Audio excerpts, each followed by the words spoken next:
وہ خاتون کے جس سے نسل امامت آگے نہ بڑھ سکے وہ بھی لاولد رہتی ہے. لہذا ام فضل سے کوئی اولاد امام کی نہیں ہوئی.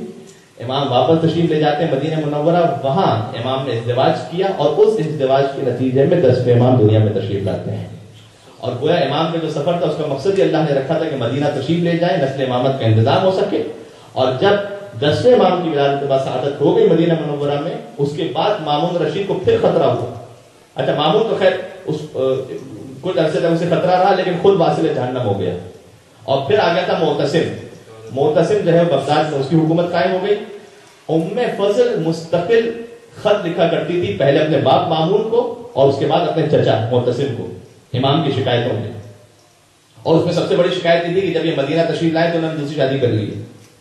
ٹھیک ہے, تو تھوڑا سا پتہ نہیں کہنا صحیح ہے, آسٹریلین مائنڈ کی تھی کیا تھا, بہرحال جرم تھا یہ کرنا وہاں پر اس کے ذہن میں. تو امام علیہ السلام نے کیونکہ میں نے سنا ہے کہ یہاں پر یہ شاید ایلیگل ہے, میرے خیال میں الاؤڈ نہیں, تو خیر یہی گزارش کر رہا تھا. امام علیہ السلام نے جب دوسری شادی کی تو خط لکھا. جب خط لکھا کس نے, ام فضل نے. کسے لکھا؟ اپنے باپ کو مامون رشید. کہا کہ اس نے یعنی امام علیہ السلام نعوذ باللہ توہین کے ساتھ خط لکھا تھا. کہا انہوں نے شادی کر لی ہے دوسری. مامون نے جواب دیا کہ جس چیز کو اللہ نے حلال کیا ہو تو میں کیسے حرام کر سکتا ہوں. اور شاید اس نے جواب اس لیے دیا کہ اگر وہ یہ کہتا, امام علیہ السلام پہ تنقید کرتا, تو امام السلام اسے پوچھ سکتے تھے کہ میں جو حلال کر رہا ہوں دوسری شادی, تیرے دربار میں جو اتنی خواتین گھوم رہی ہیں, یہ جو حرم سرا لگا ہوا ہے, اس کا کیا جواب ہے. ٹھیک ہے نا, تو اس کے پاس کوئی امام السلام اس پہ سامنے جواب اعتراض کر سکتے تھے. امام علیہ السلام پر جب اس کی اپنی بیٹی نے اعتراض کیا تو جواب دیا کہ شریعت نے حلال کیا ہے, اور شریعت نے جب حلال کیا ہے تو اس میں کوئی گنجائش نہیں ہے. جب مامون خود واصل جہنم ہو گیا, اس کے بعد پھر اپنے چچا معتصم کو خط لکھا, اور چچا نے نوے امام کو پھر بلایا مدینہ سے بغداد. جب امام بغداد پھر تشریف لے کے جاتے ہیں, اب جب مدینہ سے نکلنے لگے تو اسی صحابی کو کہ جس نے سوال کیا تھا پہلے, اسے بلایا اور کہا کہ اب جب میں مدینہ سے جا رہا ہوں تو بغداد سے واپس نہیں آؤں گا. لہذا اب میرا یہ فرزند امام علی نقی یہ امام ہے, انہیں اپنا امام سمجھنا. اب میں ہمیشہ کے لیے رخصت ہو رہا ہوں. امام تشریف لے کر بغداد آئے. معتصم نے اپنے پاس رکھا. دو روایتیں, یا وزیر کے ذریعے سے زہر دلوایا, یا ام فضل اسی ملعونہ نے امام کو زہر دیا. جیسے امام حسن مجتبیٰ کی روجہ نے زہر دیا, ویسے ہی نوے امام کی بیوی نے جو مامون کی بیٹی تھی امام کو زہر دیا. دو روایتیں یہاں پر, ہو سکتا ہے کہ 2 مرتبہ بھی زہر دیا گیا, یہ بھی ممکن ہے کہ دونوں نے زہر دیا ہو, وزیر نے بھی زہر دیا ہو اور ام فضل نے بھی زہر دیا ہو.